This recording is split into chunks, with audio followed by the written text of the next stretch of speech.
Bonjour, c'est Stéphanie. Bienvenue sur le podcast Tu joues ou quoi, dédié à l'univers du jeu de société.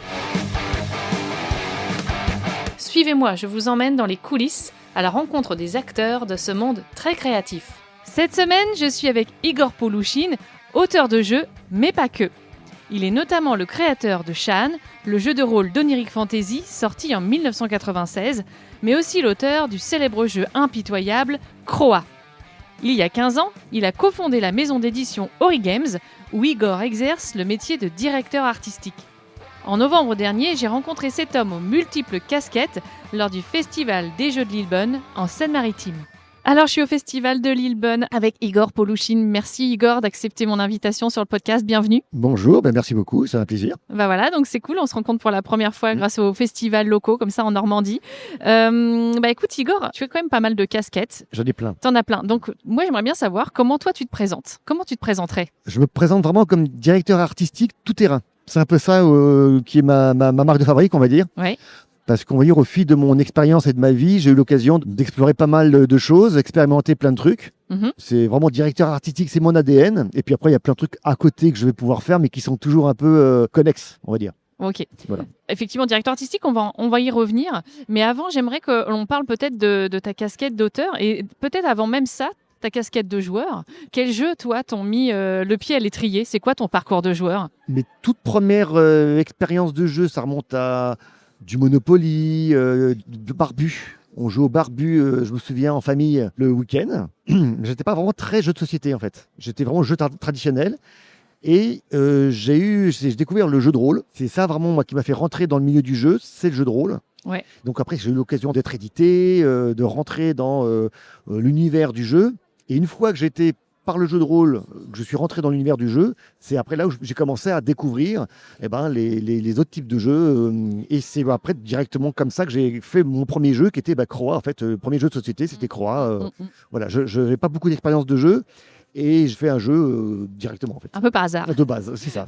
Ok. Alors avant d'arriver à Croa, tu es justement joueur de jeux de rôle. Donc tu as commencé comment ? Dans les années 80 avec Donjons et Dragons, Exactement. c'est un peu ça ? Moi, ma Madeleine de Proust, c'était Rêve de Dragon, qui était vraiment le jeu. Alors j'avais essayé, comme tous les gens de mon époque, on avait fait du RuneQuest, du Cyberpunk, l'Appel de Cthulhu, Donjons Dragon évidemment. On avait essayé pas mal de choses et c'est vraiment Rêve de Dragon dans lequel on a plongé parce qu'il y avait ce côté absolument génial qui est qu'en fait les personnages savent qu'ils sont rêvés. Et parce que je vais donner un scoop, j'ai spoilé le jeu. Les dragons dans Rêve de Dragon, c'est les joueurs. D'accord. On parle d'un monde qui est rêvé par les dragons.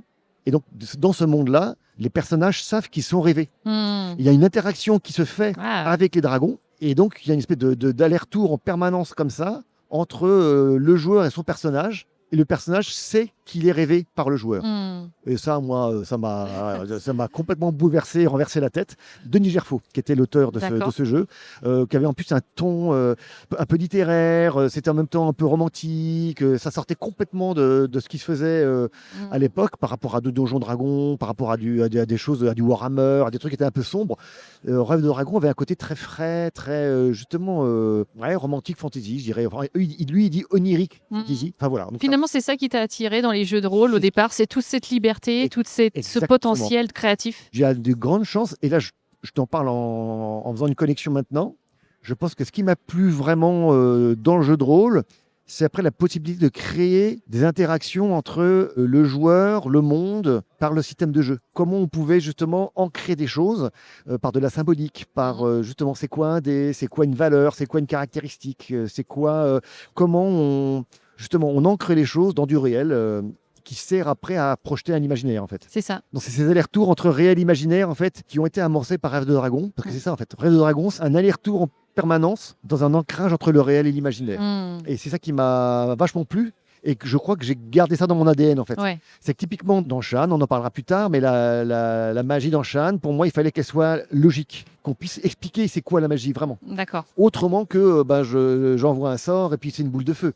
Alors ça pouvait déstabiliser, mais justement, parce que cette volonté de très rationnel, jouer avec l'ésotérisme, mais toujours de manière rationnelle. Donc c'est ça qui m'a, on va dire, ma marque de fabrique, on va dire. Et alors justement, comment tu es arrivé à la création d'un jeu de rôle? Parce que c'est quand même, avant de parler de Croix, c'est ça ton premier jeu. Oui, c'est 1996, c'est ça. Shan. Donc tu étais joueur de jeu de rôle. Comment tu t'es dit, toi, un jour, mais j'ai envie de créer moi-même un jeu de rôle? Parce que c'est quand même une sacrée affaire. Oui, mais alors c'est de l'inconscient total. Un mélange, je pense, d'orgueil et d'inconscience. J'ai eu la prétention de me dire, tiens, j'ai inventé un jeu où on pourrait jouer à tous les jeux.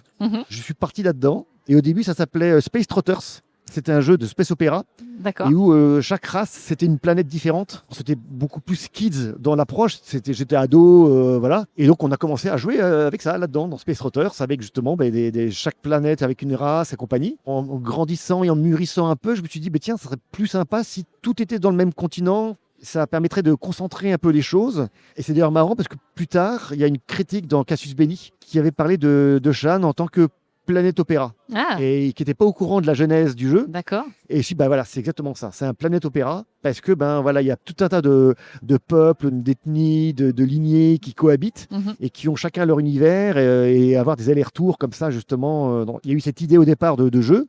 Et après, je suis parti en Afrique pendant 2 ans pour mon service national. Et là, j'ai eu le bouleversement de ma vie où tout ce que j'imaginais par rapport à la colonisation, par rapport à la religion, par rapport à des trucs où en tant qu'ado, j'étais un peu en réaction avec tout ça. Typiquement, on parlait de lien entre le réel et l'imaginaire. Le lien avec le réel, il était chaud patate parce que voilà, là, j'ai vraiment vu c'est quoi la colonisation, comment ça fonctionne, c'est quoi les dérives, c'est quoi le racisme, de vraiment voir les choses et de le sentir et de voir des regards, de voir palpable. des trucs. Et c'était palpable. Ouais. Ça m'a vraiment bouleversé. J'ai continué à écrire le jeu en Afrique en affinant des choses. J'ai pu le tester du coup avec des Africains, avec des potes qui étaient sur place et eux, issus d'une tradition orale.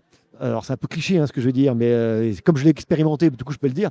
Eux connaissaient pas du tout le jeu de rôle, mais étant habitués à le côté de la palabre, la tradition orale et compagnie, mais eux ça leur paraissait normal en fait. D'accord. Ça va même plus loin, c'est que l'univers de fantasy que j'avais développé, pour eux c'était du contemporain. C'est comme moi avec mon pote là, Tourat, il a créé un personnage, mais très facilement. Je lui explique les règles, et puis très vite il a réparti ses compétences, ses domaines, ses machins naturellement. Tiens, c'est marrant. Puis il a même développé des armes, des trucs un peu spéciaux. Tu vois, puis, tiens, c'est marrant, tu sors ça d'où? Et en fait, là, j'ai fait mon grand-père. Mon grand-père, il est guerrier magicien. Donc, je refais ses caractéristiques. Voilà.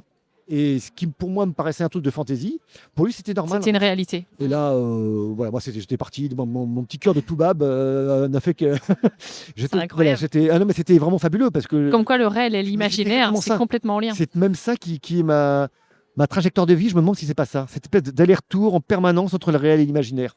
J'aimerais bien que tu me reparles quand même un tout petit peu du pitch de départ de Shan, parce que les auditeurs sont peut-être plus des joueurs que des joueurs de jeux de société, que des joueurs de jeux de rôle. Et surtout qu'effectivement, comme tu l'as dit tout à l'heure, c'est un jeu qui date d'il y a 30 ans. Oui.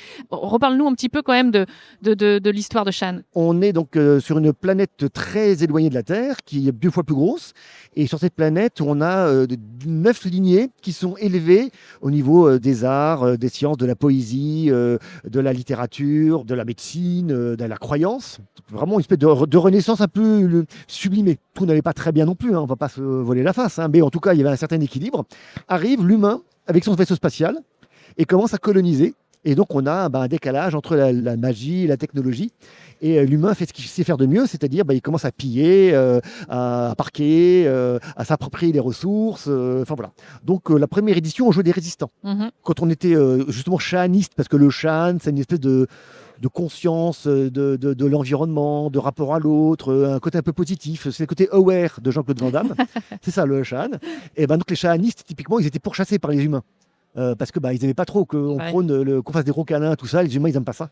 La deuxième édition, en fait, ça a été fait 15 ans après. Quand on a lancé Ori Games, on a fait une nouvelle édition. Et là, on jouait le principe que les autochtones avaient fait la révolution, avaient chassé les humains du pouvoir, mais sauf que les humains, ils ne peuvent pas rentrer chez eux. Il faut faire avec. Et les humains ont eu le temps, comme de corrompre un peu la civilisation. Donc, on a apporté la matérialité, on a apporté le capitalisme, on a apporté toutes les joyeusetés. Ils ont apporté tout ce qui était intéressant. Tout ce qui était intéressant pour eux. Pour eux, bien sûr. On joue un itinérant qui va essayer de resserrer un peu, recoller un peu les morceaux, tout ce que l'humanité un peu a cassé. Et on va de communauté en communauté pour essayer un peu de restaurer un peu la gloire éotienne d'antan. Et la dernière édition, qui est le 3e opus, où là, on va jouer ailleurs. 25 ans plus tard encore. Donc là, ça, c'est ce qui est. C'est là, on est dans aujourd'hui. Hein. On est aujourd'hui. Ouais. On est dans le. Ça sort là bientôt. Ça sort là janvier, en début janvier 2026. Chrysalis, hein, ça. Exactement. Ouais. C'est une nouvelle itération avec un système plus léger quand même, parce qu'au niveau du système du jeu, la deuxième édition, on était chaud patate. J'avais fait ça avec Julien Bess et Vincent Lelavechef. Voilà, on voulait un système un peu costaud, qui correspondait à l'époque. Là maintenant, voilà, on est beaucoup plus narratif et plus accessible, avec un système plus souple et qu'on va développer maintenant sur d'autres supports. Chrysalis, ça se passe ailleurs, dans un monde hyper végétalisé, parce qu'un titan du végétal s'est écrasé sur des vestiges de technomagie, et donc ça a hyper végétalisé la province, et des êtres plans sont apparus, des nouvelles entités sont apparues, et ça rebat les cartes. Et typiquement, les humains, ou dans les précédentes éditions, c'est un peu les méchants, ils avaient de la nécrose. La nécrose, c'est le contraire du Shan. On va être centré sur soi, et puis plus on est centré sur soi, plus on va développer des névroses. Plus on développe des névroses, plus on est mal de sa peau. On part dans le côté un peu fantastique, on devient un monstre. Ouais. On peut devenir un vampire, on peut devenir une épée d'incarnation un peu Lovecraftienne. Donc voilà, on part sur un délire après. Voilà. Mais tout ce chemin, c'est un chemin personnel. Et il y a toujours le principe de la rédemption. Ça, c'est une mécanique que j'aime énormément.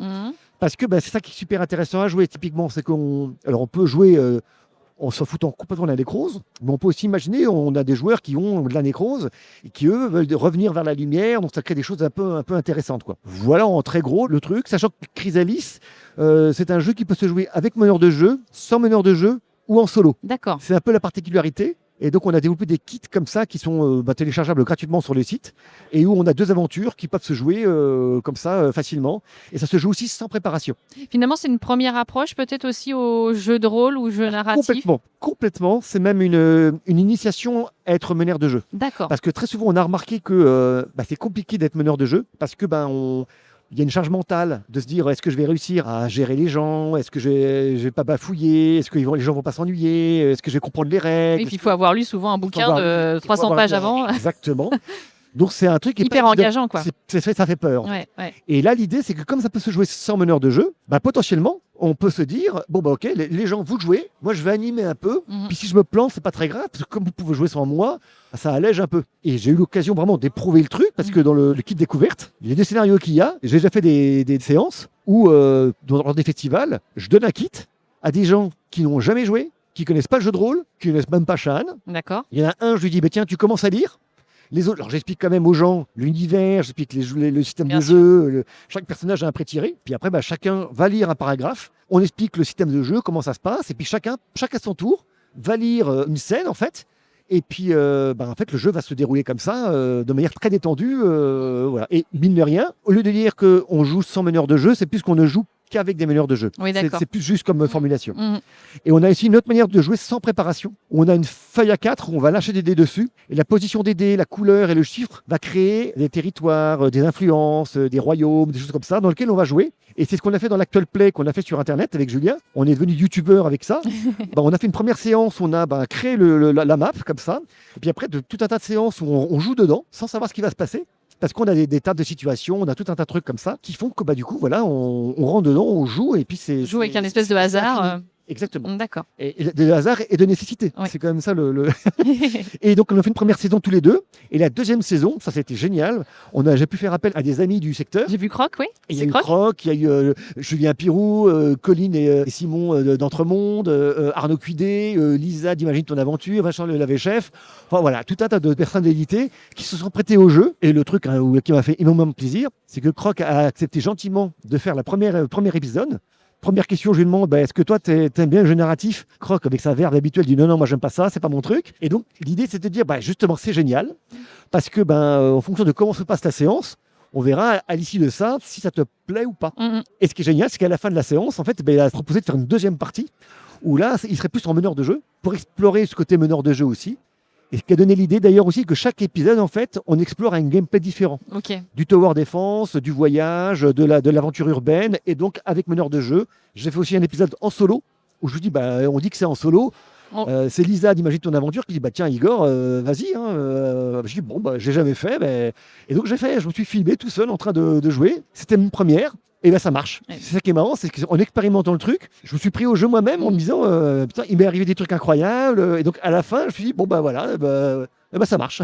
Donc, c'est jouable, par exemple, ça peut être des scénarios uniques, où il faut finalement jouer sur des heures et des heures. Pas du tout, au contraire, ça te prête vachement à des sessions. Ouais, des sessions. C'est des sessions one de shot, jeu, quoi. des one-shots, Okay. mais qui peuvent se cumuler, parce que du coup, à force, ça fait des campagnes. Bien sûr. Donc, soit on se dit, bon, on prend un scénario, un one-shot, on peut même improviser des parties, parce qu'on a des petits decks de situation, on pioche une carte, ça donne un contexte, 3 actes à gérer, et puis avec ça, on fait 1 heure.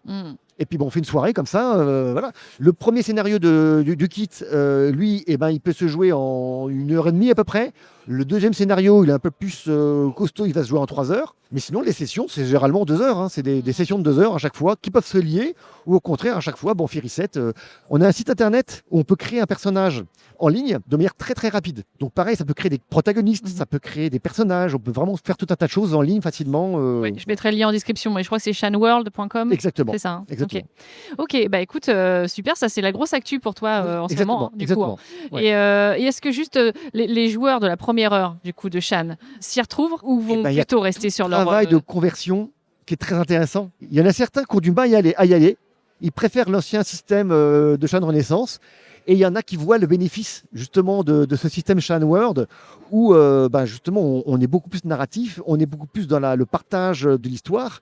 Il y en a qui préfèrent garder le côté avoir un meneur de jeu, qui veulent même pas entendre parler du solo. J'ai trouvé le sésame pour convaincre ces gens-là. C'est que écoute, regarde, imagine, t'es meneur de jeu, tu te crées une partie, tu lances tes dés, tu crées ton lore et puis tu joues tout seul en solo. Tu crées ton histoire. Mais après, l'histoire que tu as imaginée, à laquelle tu as joué, après, tu peux la faire jouer à d'autres. Tu incorpores du monde dedans. Et ça fait souvent un petit tic de dire ah ouais, en fait, tu vas jouer en créant ton histoire et après, tu la fais jouer à d'autres. Donc, ça, c'est généralement, ah ouais, donc ça, c'est un bon argument. J'ai converti pas mal d'anciens avec ça pour passer sur la nouvelle mouture. Ok, donc là, on est dans du jeu de rôle 3.0, quoi. C'est la nouvelle génération. Oui, ouais. Mais qui est dans l'air du temps parce qu'en fait, on voit bien qu'on a de moins en moins de temps pour jouer. On a de moins en moins de temps pour lire des énormes pavés. On a de moins en moins de temps pour tout ça. Donc, je pense que ça répond à la demande parce que typiquement, la souscription qu'on a faite a très, très, très bien fonctionné. On est tombé au bon moment et ça a correspondu à le fait d'être un univers assez frais, assez vert. Et c'est une campagne de financement participatif ? Elle a eu lieu tout à fait il y a 2 ans maintenant. D'accord. Et du coup, tout a été financé. Donc maintenant, voilà, tout est livré. Là, début 2026, les gens vont recevoir ça chez eux. Et ça arrive quand même en boutique Et en boutique, complètement. Normalement, on essaie que juste après que les gens aient reçu ça chez eux, ça arrive en boutique après pour pas qu'il y ait de frustration, on va dire. Et oui, tout sera dispo en boutique. On devrait normalement à Cannes présenter tout ça en vrai, quoi. Ok. Justement, en réel. En réel. Et super. Je vous invite à aller voir ça, aller voir toutes les vidéos et puis les différents sites internet. Et effectivement, ça fait la transition finalement avec du jeu de société peut-être aussi aujourd'hui. Oui, parce que dans le système de jeu de Shan, dès la 2e édition, on a vraiment essayé d'introduire le côté ludique, puisqu'on peut faire joujou avec les dés. On a des énergies dans lesquelles on peut puiser pour s'affaiblir un peu, pour augmenter ses chances de réussite et compagnie. Et ça ressemble un peu à un jeu de société en fait. Un peu plus qu'un jeu de rôle classique où je lance un dé et puis j'ajoute des bonus. Là, on fait joujou avec les dés et ce côté ludique, on l'a gardé dans le jeu qui est plus narrativiste. Ce qui fait que du coup, on est un peu à la frange entre il y a simulationniste, ludique et narrativiste, qui est les 3 grandes familles du jeu de rôle. Nous, on va être ludo-narrativiste. Parce que voilà, on est toujours de biais de côté à chaque fois dans nos trucs. On se positionne un peu comme ça. Ok. Avant d'arriver, de parler d'Ori-Games, puisque c'est aussi, on le vient, c'est ta vie. Donc, je voudrais quand même qu'on parle de l'histoire de Croa. Parce qu'effectivement, il y a eu Shan pour toi très important en 96, et il y a eu Croa ensuite en 2000. La première édition.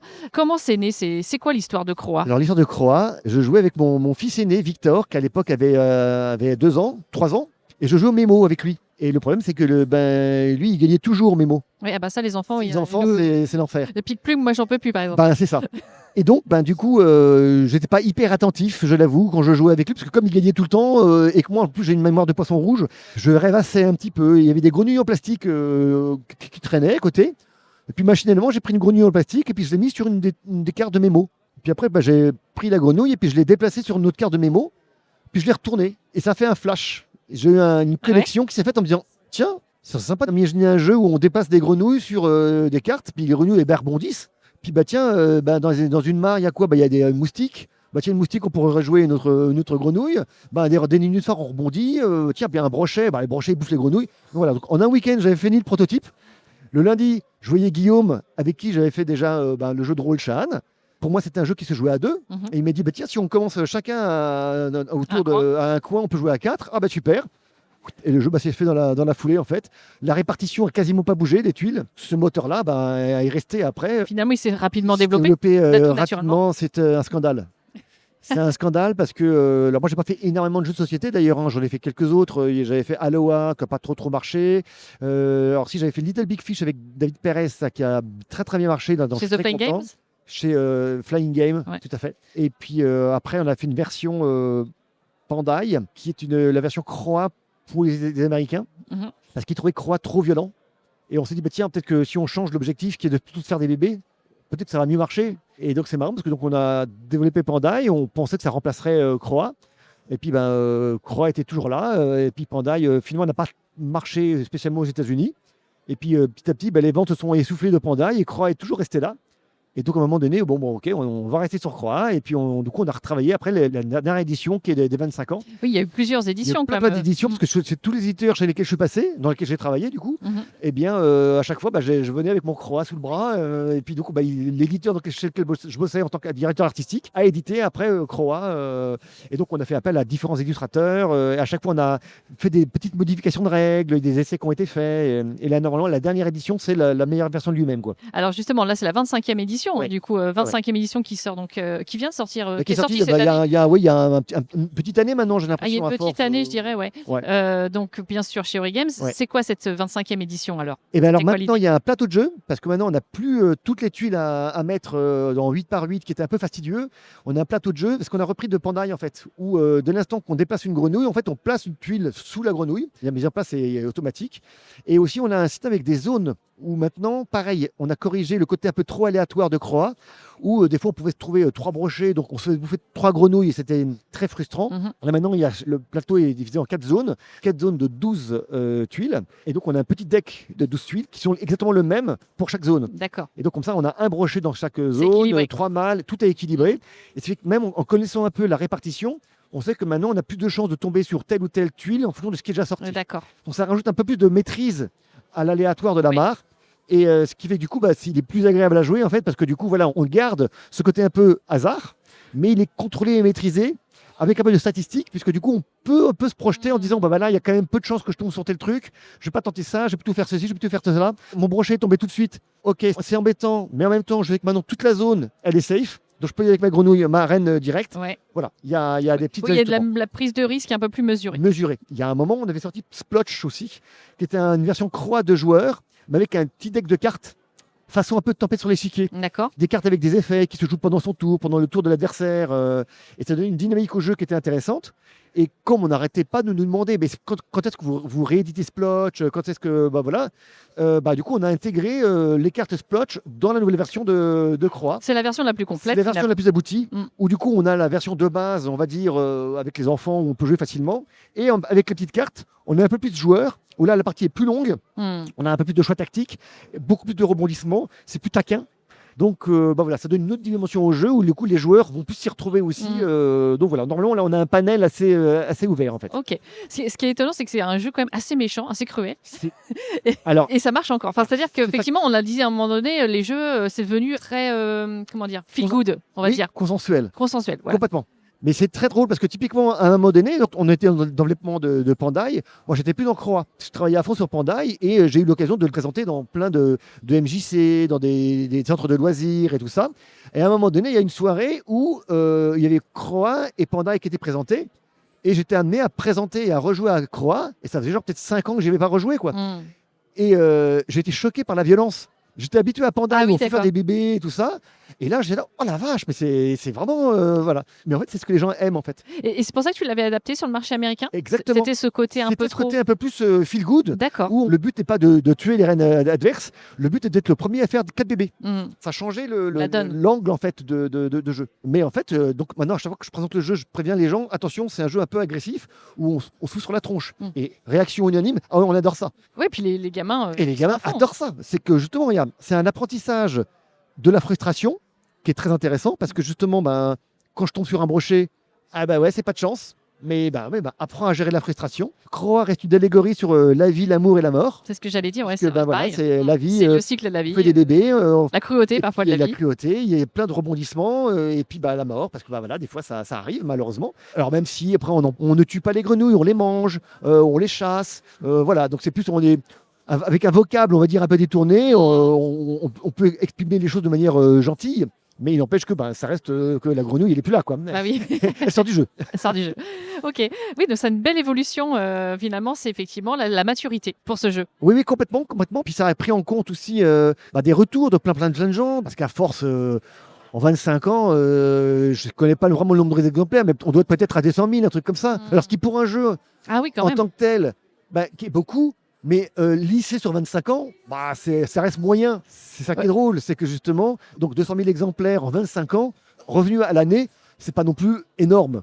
Mais ça lui permet du coup d'être encore là en fait, et puis de résister un peu face aux 1500 nouveautés par an. De conserver sa place en fait. C'est ce que j'allais dire, c'est encore un exploit aujourd'hui, il est un long-seller en fait. Exactement. Il a 25 ans de vie, c'est ça. Alors il est sorti à une époque aussi où il n'y avait pas du tout la même ferveur, il n'y avait pas le même nombre de sorties, donc ça a permis de s'installer bien, facilement. Là où je pense que s'il était sorti aujourd'hui, il n'aurait pas du tout la même existence, ça c'est une certitude. Il a très vite plu au ludothécaire, et je pense que c'est ça aussi qui a fait qu'il a pu s'installer aussi d'autant dans le temps, c'est que beaucoup de ludothécaires l'ont pris dans leur ludothèque et l'ont beaucoup proposé et l'ont beaucoup diffusé. Et je pense que ça a participé énormément au fait qu'il soit toujours là encore maintenant. Oui, il fait partie des classiques. C'est ça. Pour les ludothèques. Donc un gros bisou à tous les ludothécaires. Oui. Parce que je pense que si je suis là encore, par rapport à Croix, c'est en partie grâce à eux aussi. Oui, on peut remercier Thomas du festival de Lidbonne qui organise tous les ans. Là, c'est la 11e édition du festival. Et tu me disais tout à l'heure qu'il y avait même eu un tournoi pour les scolaires, c'est ça, vendredi ? Voilà, il y avait 25 tables, je crois, avec presque une centaine de gamins de CM2. Et puis qui ont participé, et donc il y a eu tout un travail de poule avec des gagnants, c'était génial de voir la ferveur, comment tout était organisé, c'était trop génial quoi, de voir et puis après à la fin les gagnants ont gagné des jeux du coup de la nouvelle version. Quand j'ai pu leur dédicacer, donc j'étais tout content. Le gagnant a gagné une coupe que Thomas a été chercher. Du coup, il dit j'ai des coupes, il faut absolument que les gamins aient des coupes, tout ça. Et comme il est très branché sport, il se disait c'est important que le gamin ait une coupe, en fait, pareil, un ancrage dans le réel. Encore une fois, on revient toujours à la même chose. C'est qu'il y a toujours cette notion d'ancrage dans le réel qui est hyper importante, c'est ce qui est fondateur. C'est grâce à l'ancrage dans le réel qu'on se construit et qu'on existe quelque part. On est parti très loin. Ouais. Mais non, mais j'imagine le bonheur que ça doit être, effectivement. Aujourd'hui, 25 ans après, tu vis des moments comme ça, avec des tables de jeu. C'est des cadeaux. Voilà, des tournois de jeu entre gamins. Bien sûr. Après, c'est vraiment ça mon kiff avec les adultes, c'est génial. Mais quand tu vois des gamins, tu leur expliques le jeu. Au début, ils sont pas forcément dans le truc. Après, il y a plein de nature de gamins. C'est ça qui est marrant. C'est que t'as les gamins qui vont tout de suite capter des trucs. Pareil, vendredi, j'ai joué avec des gamins et tout qui me disent parce que là, tu crées des moteurs avec les moustiques, les nénuphars. Et toi, je te dis ouais, c'est ça, t'as raison, c'est des moteurs qui permettent d'accélérer le jeu, de faire des trucs. Et puis, il y a d'autres gamins où c'est plus compliqué pour eux. Ils ont du mal à associer les choses, les déplacements, compagnie. Tu connais peut-être les enfants de joueurs là. Exactement. Non mais c'est exactement ça. Tu as les enfants de joueurs et puis tu as les enfants qui ne sont pas les enfants de joueurs. Et ça c'est les bénéfices du jeu de société de manière générale. Après c'est que tel moyen de comprendre la vie, c'est-à-dire qu'on donne des règles du jeu et avec les règles du jeu qu'on a apprises, en les respectant, on doit faire le mieux qu'on peut. J'ai pas envie de dire gagner parce que on gagne tant mieux, on perd. Dès l'instant on est trop dans le fait de gagner. Du coup, quand on perd, on est malheureux. Alors que si on se dit non, je fais le mieux que je peux. Et donc, du coup, je t'ai expliqué des règles, tu fais le mieux que tu peux. Et tu fais le mieux que tu peux, tu as gagné, génial. Tu fais le mieux que tu peux, tu as perdu. C'est absolument pas grave. On en refait une. Ce qui est important, c'est le moment passé. Ce qui est important, c'est le moment passé, c'est l'échange qu'on a eu ensemble. Et puis, c'est les petites étoiles qu'on voit dans les yeux après des mômes. Quand on voit qu'ils ont compris un enchènement d'un moustique et d'un nénuphar. Ah, je peux faire ça. Ouais. Waouh. Et ça, c'est magique. C'est magique. Exactement. Vraiment. Parce qu'il y a un vrai truc qui se passe, une vraie connexion dans le cerveau qui se passe. Et après, ils peuvent le refaire. Ouais. Ils ont compris un truc une fois, ils le refont après. Et après, pareil, on va partir loin, mais ils sont plus les mêmes après une partie. C'est qu'avant une partie, ils pensaient des trucs, ils jouent. Et puis ils ont compris des trucs, et après la prochaine partie, ils sont différents. Tout à fait. Voilà. Toujours de l'apprentissage. Il y a l'apprentissage, mais ça, c'est valable pour n'importe quoi après. On a parlé de Croix, on a parlé de Shan. Maintenant, j'aimerais qu'on parle d'Ori Games. Oui. Bien sûr, quand même. Oui. Voilà, Ori Games créé déjà il y a 15 ans. Mais il y a 15 ans. Maison d'édition. On a fêté les 15 ans avec Ori Games. Alors on a monté avec Guillaume Ginave au départ.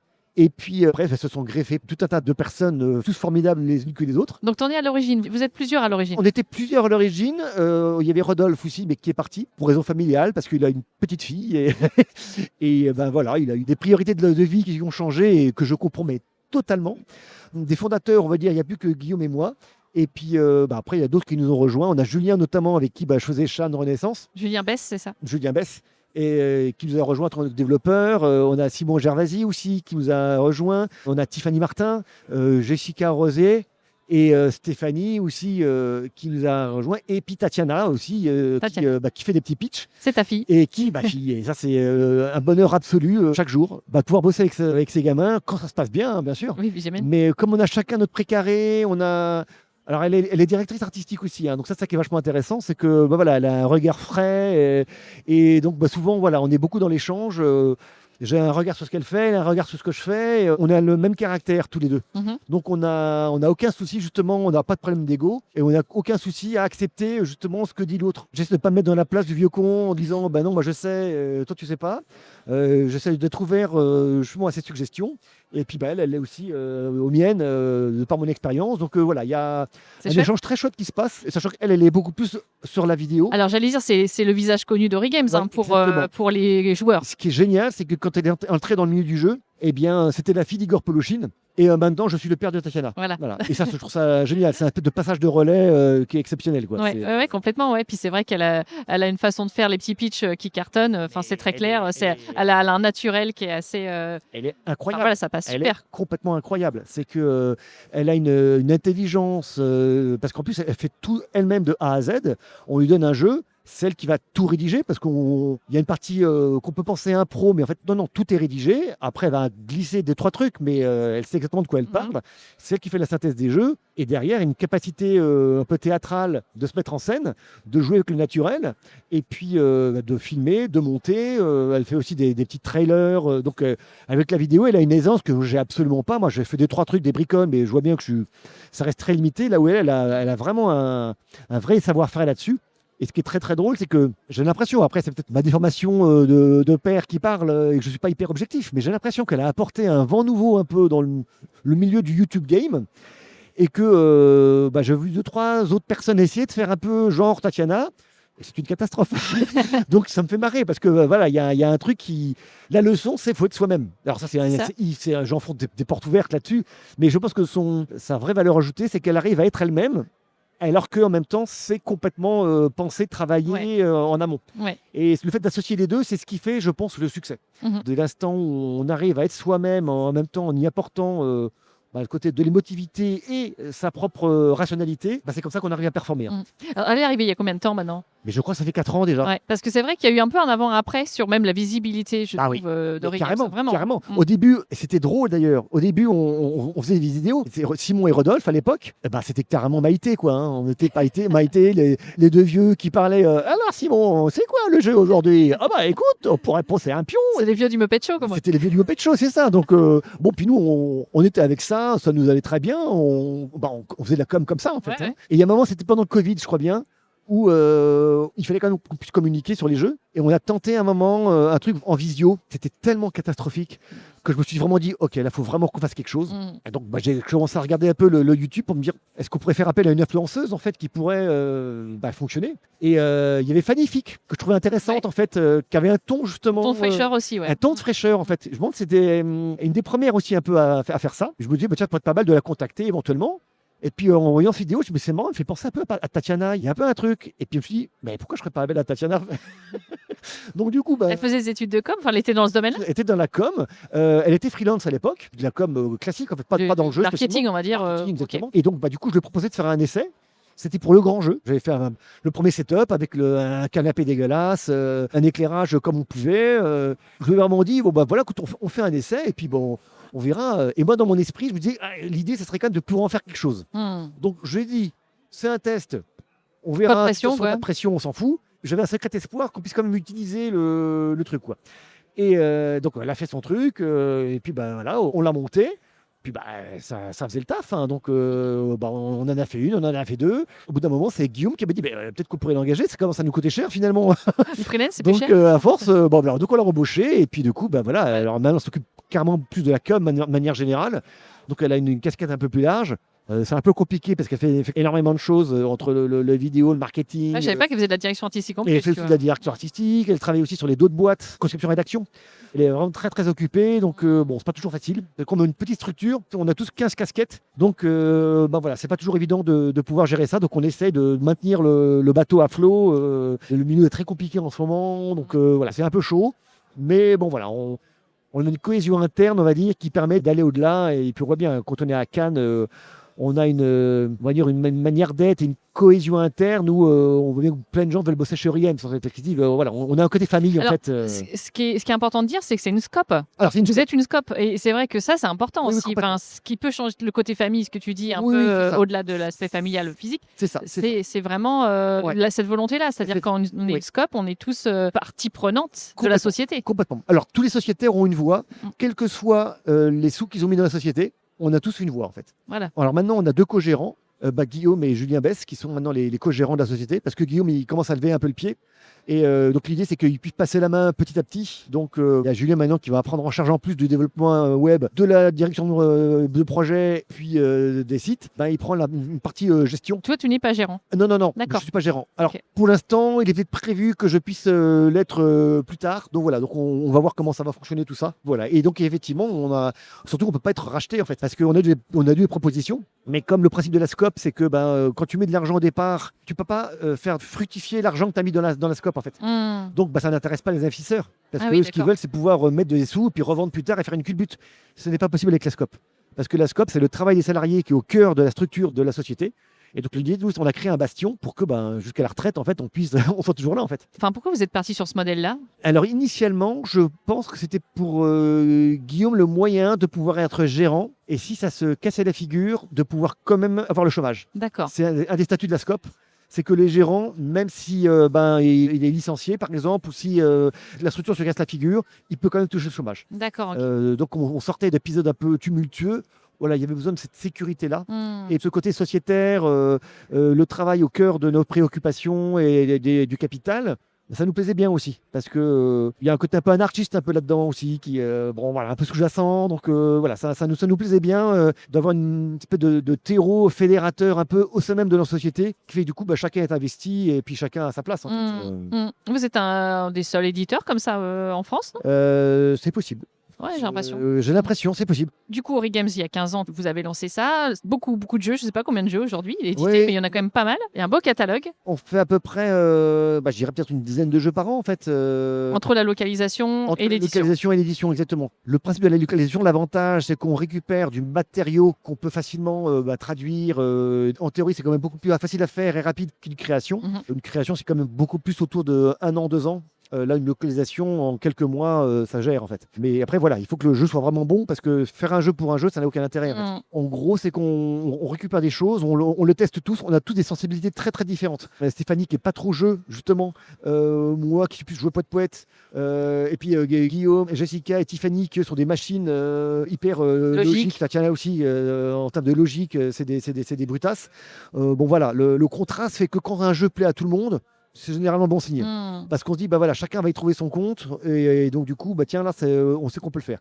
Typiquement chronologique, c'est une création qu'on a faite en coédition avec Super Meeple. Eh bien, c'est un jeu de logique. Mais les premiers niveaux, en fait, Simon et moi, où on est début en logique, on arrive à peu près à les faire, les premiers niveaux. Et donc, du coup, ça nous amuse. Par contre, dès qu'on monte un peu plus en complexité, là, on n'est plus là. Mais par contre, on sait que ceux qui aiment vraiment la logique, eux, ça va leur plaire. Les acharnés, ça va le faire. Ils adhèrent au truc. Quoi. Le succès a été au rendez-vous. En plus, ça, là-dessus, on a une très très belle histoire qui continue. Oui, c'est une belle gamme qui se développe. Oui. Il y a plusieurs épisodes. 3e boîte là, qui sort très prochainement. Et pour Cannes, Babylone 2500. Qui est encore plus difficile que les 2 premières. Donc, on pousse vraiment le curseur. C'est les auteurs de Turing Machine. Oui, bien sûr. Fabien Gridel et Johan Levé. Voilà, on est sur un truc assez fort. Ils ont développé un système informatique pour pouvoir générer des cartes, des tuiles, tout un truc qui permet de créer des scénarios. Oui, il y a des scénarios à l'infini. Exactement. Il ne reste plus qu'à inventer l'histoire, le lore. Des mécaniques, des situations qui vont faire que. Donc, ça, c'est vraiment génial pour ça. C'est un bonheur de bosser avec eux. Et comment ça se fait, la coédition? Pourquoi vous travaillez avec un autre éditeur? Avec Super Meeple, c'est une longue histoire, puisque moi, en tant que directeur artistique, je travaille aussi pour d'autres éditeurs. À Origames, notre spécialité, c'est de ne pas mettre nos œufs dans le même panier. justement, comme au début, quand Origames s'est créé, on était une société de presse. On avait des magazines. Et donc, on faisait un magazine Yu-Gi-Oh!, on faisait Lotus Noir, on a créé des magazines OTK Expert. C'était surtout sur le jeu de cartes à collectionner. Donc, on a lancé Origames comme ça, en fait. D'accord. Et puis, manque de bol, la société de presse s'est pété la gueule complètement. J'allais dire, c'est un peu la tendance générale. C'était la tendance générale. Et on faisait déjà, nous, un peu d'édition. Et moi, à l'époque, je travaillais beaucoup pour Yellow, en tant que packager. Pour Yellow, j'ai travaillé sur King of Tokyo, j'ai travaillé sur tout un tas de grands jeux. On avait des trucs là-dessus. Oui, voilà. Le Roi des Nains, Jumba, voilà. Quand tu dis packager, c'est quoi? Alors, packager, c'est-à-dire que je vais travailler avec le chef de projet et je vais m'occuper de proposer une direction artistique justement sur le jeu. Comment je le vois? Vers quelle orientation graphique on pourrait lui donner? Avec quel illustrateur on pourrait travailler? Et puis, on travaille avec l'éditeur, justement, on se met d'accord. L'éditeur a sa propre perception des choses, sa propre vision, sa psychologie. Ligne éditoriale aussi. Ligne éditoriale, exactement. Un travail de partenariat très étroit. Voilà, j'essaie de faire avancer la vision, de travailler avec l'illustrateur. Et moi, je m'occupe de tout ce qui va être maquette, design, graphisme, logotype, picto, charte graphique, etc. Pour arriver de A à Z à ce que donner les PDF à l'impression pour l'imprimeur. C'est une prestation sous-traitée, en fait. C'est une prestation sous-traitée, donc c'est une autre manière de gagner des sous pour Origames qui nous permet comme ça de rentabiliser mon salaire en fait en prestat externe. D'accord. Parce que souvent les ventes de jeux ne suffisent pas forcément. On essaie d'ouvrir un peu à d'autres choses, quoi. Ok, donc ça du coup tu le fais toujours pour Yellow? Moi je fais toujours ça pour. Alors Yellow au départ, on était leur prestataire.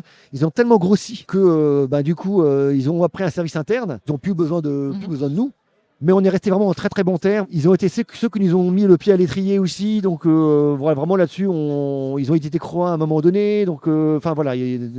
Non, ils ont distribué. Okay. Oui, c'est ça. On l'éditait en tant que Origames et Yellow le distribuait. Ils ont distribué Shan au début aussi. Donc voilà, vraiment. Avec Cédric et Patrice de Yellow, les fondateurs, on a toujours gardé un très bon relationnel. Voilà, il y a une très bonne entente qui est toujours perdurée, quoi. Et donc voilà, très souvent, ça a été ça l'idée. C'est que on a lancé des éditeurs. Pareil, j'ai travaillé avec Flying Games, où on avait lancé tout un tas de jeux avec lui. Petit à petit, lui, il a pris son indépendance aussi. Parce qu'au début, voilà, il ne se sentait pas forcément la légitimité d'être autonome. Et David Perez, il est tout seul, en plus, je crois. Et puis, il était tout seul au début. Et puis, à force d'expérience, voilà, il a trouvé l'énergie et surtout la légitimité derrière, après, de faire les propres jeux. Et avec le succès, après, de La Planche des Pirates, il y a les derniers jeux, maintenant, ça y est, il fait des cartons. Ouais. Et c'est génial. C'est que du coup, voilà, pareil, on reste toujours en bon terme généralement, parce que le fait qu'on ne travaille plus ensemble, c'est vraiment dans l'ordre des choses, en fait. C'est que moi, je sais que je suis plus un passe-plat. Il y a un accompagnement qui se fait. Et avec Super Meeple, par contre, ça reste, parce que je sais que Charles Amir, lui, n'a pas envie du tout de rentrer dans cette logique, justement, direction artistique et tout ça. Lui, c'est pas son truc. Lui, son truc, c'est vraiment le développement, à l'international. Lui, il a vraiment cette vision éditoriale internationale. Et il veut pas s'encombrer de techniques, de DA, tout ça. Donc, du coup, il y a une confiance qui est hyper intéressante et agréable. J'ai vu que du coup que tu avais ton nom effectivement sur leur dernière sortie, Tesoros là par exemple. Avec Tesoros, tous les jeux, mythologie, tous les jeux même de l'époque de Tikal, Tikal, Mexica, US Telegraph, tous les jeux qu'ils ont sortis, en fait, je suis derrière en fait. Ok. Donc tu travailles tout cet aspect direction artistique, développement, travail avec l'illustrateur. Alors justement, tu peux me parler un peu de ton métier, directeur artistique, ça parce que donc tu le fais pour Super Meeple, tu le fais bien sûr en interne pour Origames. Ça consiste en quoi en fait? C'est ce que je t'expliquais un peu au début, c'est ça, c'est d'avoir un peu une vision des choses. Je travaille beaucoup par crowbar. Il faut que je fasse la part des choses entre mes intuitions, mes envies, et puis derrière, j'ai des partenaires à convaincre. Alors, à Origames, c'est mes collaborateurs qu'il faut que je réussisse à trouver des propositions qui puissent aller à tout le monde. Des fois, c'est très compliqué parce qu'il y a des énergies contradictoires. Donc, du coup, il faut réussir à maintenir le cap. Moi, j'essaie de me raccrocher à des trucs en me disant, ok, toi, tu dis un truc, mais toi, tu dis le contraire. Donc, par rapport à ça, où est-ce qu'on va, comment on essaie de naviguer. Donc, ça, c'est pas toujours évident. Parce que faut garder un cap et puis à la fois garder un cap et en même temps être ouvert aux suggestions de chacun. Parce que j'estime que maintenant, dans tous nos collaborateurs, chacun voit au chapitre, parce que chacun a son expérience, chacun a une vision des choses. Je n'ai pas la science infuse. Il y a des moments, des fois, des trucs que je ne vois pas, ou des trucs auxquels je pense et puis qui ne sont pas forcément justes. À l'inverse, il y a des fois des trucs que je sens et là, du coup, non, là, je vous assure que vraiment, il faut qu'on aille là. Des fois, contre vents et marées, j'ai essayé de m'accrocher et puis voilà. Donc, c'est ça qui n'est pas forcément évident à trouver comme rapport. De dire à quel moment je vais lâcher l'affaire, à quel moment je vais un peu au contraire m'accrocher en me disant putain là, je vous assure, il y a vraiment quelque chose qu'il faut creuser. C'est l'énergie, hein. C'est vraiment l'échange d'énergie qui va se faire. Et avec d'autres éditeurs, ben voilà, ça va fonctionner comme ça. Et donc ben voilà, je vais faire des crobards, je vais faire ce qu'on appelle des mood boards. Je vais prendre différents illustrateurs par rapport au type de travail, de rendu qu'ils peuvent faire. Alors ce qui est très compliqué, c'est que moi je vois ce qu'un illustrateur peut faire. Mon métier, il est là. C'est que très souvent, il y a plein d'illustrateurs que j'ai fait rentrer dans le milieu du jeu parce que, en voyant leur book, je vois ce qu'ils peuvent faire pour un jeu. Et bon, le problème, c'est que moi, je vois ce que l'illustrateur peut faire pour un jeu. Des fois, l'illustrateur ne voit pas et des fois, les partenaires ne voient pas. Donc, je trouve, du coup, soit un argumentaire, soit en faisant faire des essais, soit avec des crobards, soit avec des choses pour dire, voilà, je suis sûr que lui, c'est la personne qu'il nous faut pour faire tel truc. Oui, puis tu vas lui donner de la direction. Et je vais lui donner de la direction artistique en lui disant, voilà, tiens, là, tu es habitué à faire des trucs au trait, mais ça pourrait donner quelque chose d'intéressant si tu ne fais pas de trait, justement. Tu fais ça en couleur directe, plutôt dans telle tonalité. Puis tiens, j'ai vu dans ton book, là, il y a un travail de texture qui est intéressant. Ce serait pas mal si on pouvait l'utiliser pour ça. Tiens, par rapport à tel chara-design de personnage, on pourrait faire différents essais, mais attention, parce qu'on ne veut pas que ce soit trop enfant. Typiquement, j'avais fait un travail vachement intéressant avec Ice Team, avec Camille aussi, qui est un jeu de catala chez Flying Games, où il y avait des ours, des chara-design d'ours à faire. Au départ, ils étaient partis sur des ours, mais qui étaient trop enfants en fait. Et je leur ai dit, attention, là, si on met ça en couverture, c'est pas la cible. C'est pas la cible. On passe complètement à côté. J'avais exploré justement des chara-design d'autres illustrateurs qui étaient plus dans l'esprit de ce que j'imaginais moi, d'ours un peu plus cartoon, mais un peu plus badass en fait. C'était le côté ours badass. Et en discutant avec Camille aussi, du coup, de dire, non, voilà, un ours badass. Après, elle a fait des recherches et compagnie, et on est tombé sur un truc où, à la fin, voilà, c'est bon. Là, on a le truc qu'on veut, des ours badass. C'est donner des images, quoi, donner des... Et à la fois, donc on est immersif, on donne l'idée du jeu, mais surtout, on doit avoir la bonne cible. Parce que le vrai détail, c'est le mot qu'on n'a pas employé depuis le début, c'est le mot cible. Parce que le métier du directeur artistique, c'est faire correspondre tout un ensemble émotionnel, d'instinct, de perception, de couleurs, de design, d'idées, de concepts, que tout ça, ça puisse correspondre à une cible. Que la personne qui voit le jeu lui dise « Ah, c'est pour moi ». C'est la première difficulté. Et la deuxième difficulté, c'est d'être suffisamment original pour sortir du lot, mais pas trop pour pas être clivant. Et ça, c'est la quadrature du cercle qui est impossible à faire. Parce que quand on est trop original, ça va être clivant. Donc ça va plaire énormément à une partie des gens, mais il y a toute une partie qui ne vont pas se sentir concernés. Soit qui vont dire « c'est moche », soit qui vont dire je ne sais pas ce que c'est, ça ne me parle pas, voilà. Et une autre partie qui va dire mais ça c'est génial, ce jeu est fait pour moi, je le veux. Mais du coup, on va faire 40% des ventes. C'est embêtant. Ou alors, on est trop classique et du coup, ça peut toucher tout le monde, mais du coup, ça touche personne. Donc c'est ça, la vraie difficulté, elle est là. C'est de trouver pour chaque jeu le bon angle d'attaque et derrière après les bonnes ressources graphiques qui vont permettre de consolider cet angle d'attaque et que cet angle, du coup, on puisse toucher la cible. C'est ça la grosse difficulté. Ce qui est important aussi, j'imagine, dans ton métier, c'est le côté aussi lisibilité du jeu, c'est-à-dire forcément les aspects ergonomiques et telle icône, tel logo, il soit compréhensible rapidement, etc. Alors, la lisibilité du jeu. Ça, je suis un ayatollah là-dessus. C'est par rapport à la perception et la lisibilité. Et souvent, je me bats, entre guillemets, avec des chefs de projet ou avec des partenaires qui veulent des pictos originaux. Et souvent, je me dis, non, là, le but, c'est pas d'être original, c'est d'être compréhensible. C'est ça la limite, en fait. C'est qu'on peut être original dans le traité, dans la texture, dans la manière dont le pictogramme va être exécuté, dans sa forme, mais le concept, il n'y a pas souvent 15 000 manières de représenter une idée, un joueur, une action, piocher. Il y a des codes maintenant qu'il faut respecter. Tu peux faire une super icône qui dit une étoile filante qui laisse traîner des nuées de cartes derrière elle, et tu veux dire ça, on va dire que c'est pioché. C'est joli, mais on ne va pas comprendre que c'est pioché. En permanence, il y a cette dualité-là à gérer, parce qu'effectivement, entre le joli, la compréhension, l'esthétique, le ciblage, le marketing, il y a tout un tas de paramètres derrière qu'il faut vraiment avoir, et les couleurs. C'est que derrière aussi, il y a tout un langage de couleurs qu'il faut maîtriser. Des couleurs froides, des couleurs chaudes, des couleurs automnales. Des significations aussi. La signification. Et j'ai envie de te dire, même aujourd'hui, l'accessibilité. Et l'accessibilité, c'est bien souvent maintenant, il faut rajouter un petit symbole quand on a des couleurs qui sont pas trop, on va dire, différenciables par rapport à ceux qui ont des soucis de vision, les daltoniens. Enfin voilà, on a des paramètres à prendre en compte supplémentaires.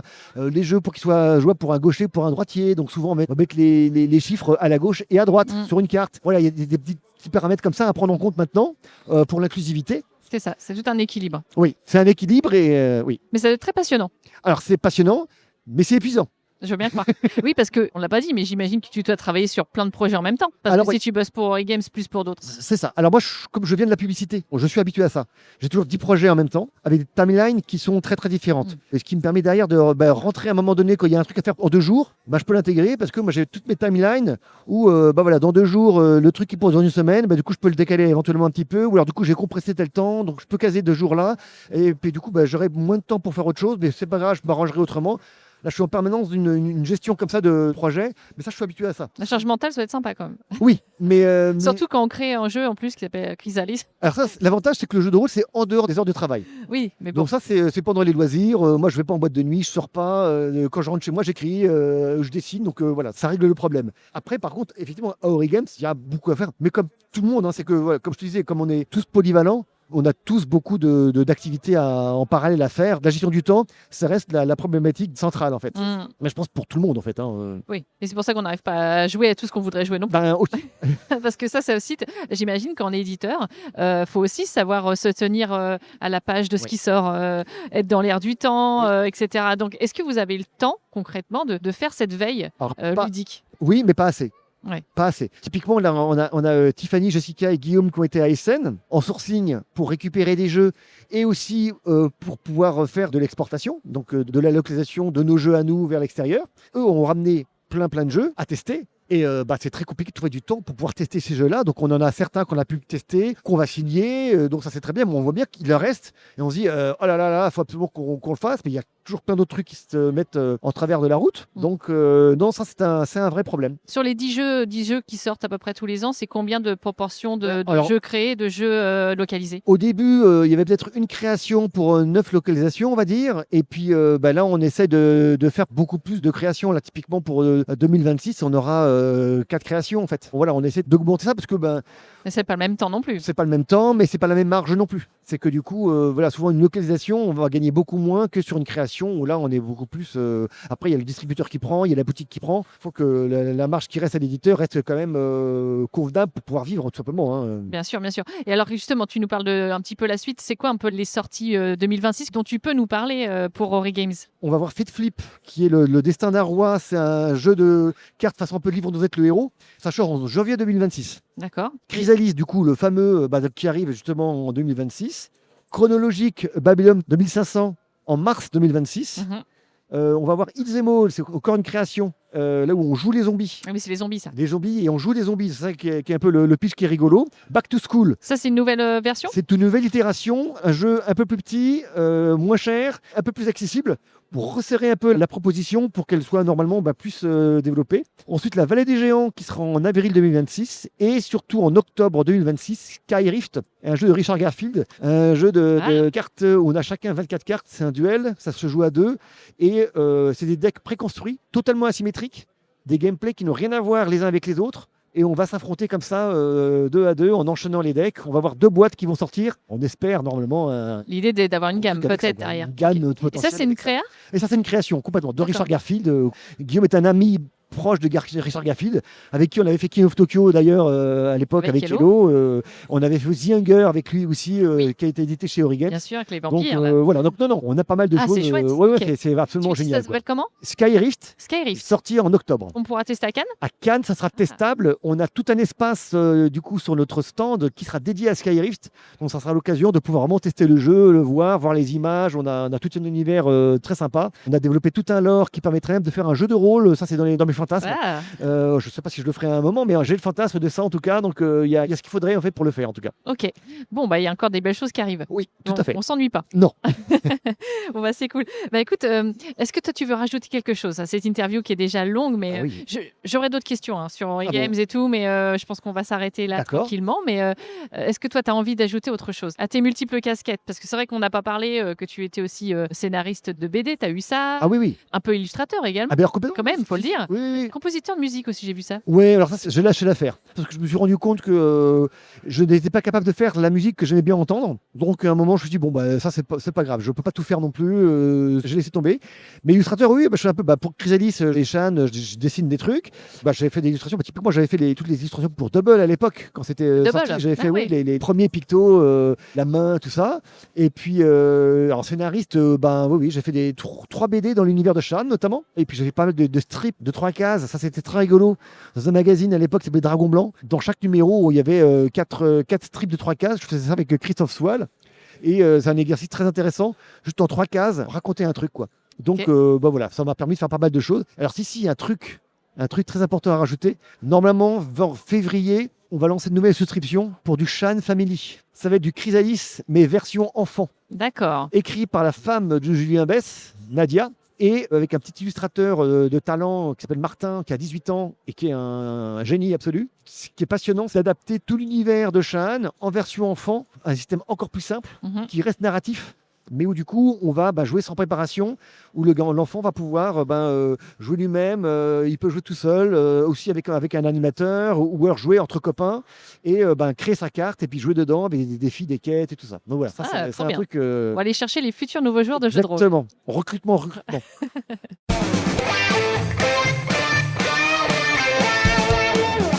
Si tu étais un mode de jeu, lequel serais-tu? Est-ce que tu serais du coopératif, du compétitif, du semi-coop? Ah non, compétitif. Je suis pas du tout coopératif. Oui, typiquement, c'est pas du tout mon truc. Non, moi j'aime bien le compétitif et où on se met sur la tronche. Ça, c'est un truc. D'Oukro, hein. Voilà. Ou King of Tokyo, typiquement, c'est ma cam. King of Tokyo, c'est vraiment ma cam. Voilà, on se met des baffes, quoi. C'est des baffes, j'adore ça. C'est un exutoire. Exactement. Ouais. Si tu étais une mécanique de jeu, laquelle serais-tu? Alors, j'adore la pose ouvrier. Ok. Ouais, je sais pas pourquoi, mais c'est un truc. Alors j'ai déjà fait pas mal de jeux en pose d'ouvrier qui sont jamais sortis parce qu'il manque le petit truc, il manque le petit twist. Il y a plein de protos que j'ai dans les tiroirs, mais il y a tellement de jeux qui existent que justement je me dis c'est un portrait chinois, attention. Donc voilà. Donc oui, non, mais ceci dit, on peut rebondir là-dessus quand même parce que effectivement je t'ai pas demandé tes projets d'auteur. Tu as peut-être d'autres choses dans les tiroirs. J'ai plein de trucs dans les tiroirs, mais rien de totalement satisfaisant à 100% en fait. C'est ça. C'est justement vu tout ce qui existe. Maintenant il y a l'ombre du hockey game qui plane. Ouais. J'expliquais hier, tu vas faire un prototype. Conceptuellement, tout tourne. Il marche très bien. Tout est équilibré. Donc, tu fais tes cartes, tu fais tes trucs. Et ça, c'est la théorie. Donc, on est dans l'irréel pour l'instant, le théorique. Et puis après, quand tu joues, quand tu mets du rationnel là-dedans, du réel, tu te rends compte que ça n'a aucun intérêt. L'idée qu'on peut se faire du jeu et le jeu lui-même, c'est 2 mondes. Ouais. Et ça, c'est que en testant. Donc, du coup, tu vas tester un premier, tu dis, ah oui, ok, ça ne marche pas du tout. Et la vraie question du game design, c'est qu'est-ce qu'on peut faire pour améliorer? Jusqu'à un moment où, ok, là où je suis au max, est-ce que j'ai autre chose à trouver pour l'améliorer ou est-ce que, non, poubelle? Ouais. Le vrai truc, il est là, en fait. Il y a plein de jeux où je n'ai pas été jusqu'à la poubelle. Donc, je me dis, là, je suis presque au max. Mais voilà, il n'y a pas forcément, ça va rien révolutionner, ça va être sympa, mais... Et c'est vrai qu'avec tout ce qui sort aujourd'hui, on dit que c'est quoi la plus-value, c'est ça? Qu'est-ce que ce jeu apporte à tout le reste. Et le co-autorat, c'est pas quelque chose qui... Alors tu l'as éprouvé forcément avec le jeu de rôle, mais... Je l'ai fait avec David sur Little Big Fish, mais après moi je suis pas... Parce que ça peut débloquer. Oui, ça peut débloquer des trucs, mais après c'est fondamentalement, moi je reste un touriste. En tant qu'auteur de jeu de rôle, je m'estime légitime, parce qu'effectivement maintenant j'ai du bagage derrière. En tant qu'auteur de jeu, je me m'estime pas hyper légitime. Croix, c'est un hold-up. Le reste, ça a marchouillé, mais c'est pas non plus, j'en ai pas 150 des jeux. Donc, auteur de jeu, c'est une étiquette que je l'ai, mais voilà, je la revendique pas spécialement. Là où auteur de jeu de rôle, je m'estime plus dans ma place. En fait. D'accord. Voilà. Le syndrome de l'imposteur, un peu, c'est marrant. Un poil. Ouais. Pas tant que ça non plus, parce que voilà, le fait que Croix ait duré autant, oui, quand même. Je me dis qu'il y a quelque chose, donc je me sens légitime par rapport à la longévité, mais voilà, ça va pas plus loin, quoi. Tu es un auteur, donc en général, quand je dis en tant qu'auteur, si tu étais un illustrateur, tu serais qui? Alors, c'est un peu triché parce que tu fais un peu d'illustration. Ouais, je suis un peu d'illustration. Mais tu travailles avec beaucoup d'illustrateurs, donc plein. qui tu pourrais être? Oh là là, mais le problème, c'est que si je dis un nom, je vais vexer tous les autres. Mais pas forcément. C'est qui tu sortirais le plus proche si tu avais sa patte. Le plus proche artistiquement, je te parle pas forcément humainement. Alors, je crois que ça va être... C'est le dilemme. Ouais, c'est un dilemme terrifiant, là. Tu veux un joker? Ouais, je vais peut-être prendre un joker. Là. Bon, alors je vais te poser une autre question à la place. Parce que maintenant, il y en a tellement. Il y en a certains en plus, donc je n'ai pas forcément les noms en tête. Donc en plus, je me dis, je vais rentrer chez moi et je vais te dire, oh zut, j'ai oublié. J'ai pas parlé de lui, je l'ai oublié, il va me tuer. Alors je t'inquiète pas, tu utilises ton joker. Voilà, donc ma troisième question, ce sera si tu étais une thématique de jeu de société, laquelle serais-tu? Oh, je vais tricher. Je vais dire Shaan, un jeu de société. Ben, pourquoi pas? Il existe déjà en plus. Hein. J'ai déjà fait un jeu de société Shaan. C'est un jeu de majorité et tout ça, mais toujours dans les tiroirs. Peut-être qu'un jour il sortira, on ne sait pas quoi. Hein. C'est-on jamais. C'est-on jamais. Bah écoute, je te le souhaite. Si c'est ton souhait à un moment donné. Et ben écoute, dernière petite question, mais qui n'est pas un portrait chinois. C'est si tu avais quelqu'un d'autre à me proposer à mon micro pour une prochaine interview. Quelqu'un dans le monde ludique, que ça soit un auteur, un éditeur, un illustrateur ou un métier. Guillaume. Ton acolyte. Mon Guillaume depuis 30 ans. Ouais. Guillaume Ginave, il aura 150 000 anecdotes et c'est un ponte du jeu, Guillaume. Parce qu'en plus, il a un réseau international, il est pote avec Garfield, il est agent par rapport à notre fabricant What's Game en Chine. Il récupère tout un tas d'éditeurs pour faire fabriquer à What's Game. Non, il aurait 15 000 choses à raconter, Guillaume. Hein. Je prends note peut-être pour Cannes. Oui. Carrément. Tu lui en parles? Carrément. Ouais. Ok, ça marche. Ouais. Et écoute, je te propose qu'on termine le podcast comme on termine les vidéos. Alors, au jeu signé Ori Games. Tu joues ou quoi? J'espère que cette interview vous a plu. Si c'est le cas, n'hésitez pas à partager cet épisode sur vos réseaux et à parler du podcast autour de vous. Si vous souhaitez soutenir l'émission, mettez 5 étoiles sur Spotify ou Apple Podcast et des pouces sur la chaîne YouTube Tu joues ou quoi? Ça fait toujours plaisir. Je vous donne rendez-vous dans 2 semaines pour une nouvelle rencontre enrichissante dans le milieu ludique. En attendant, amusez-vous bien!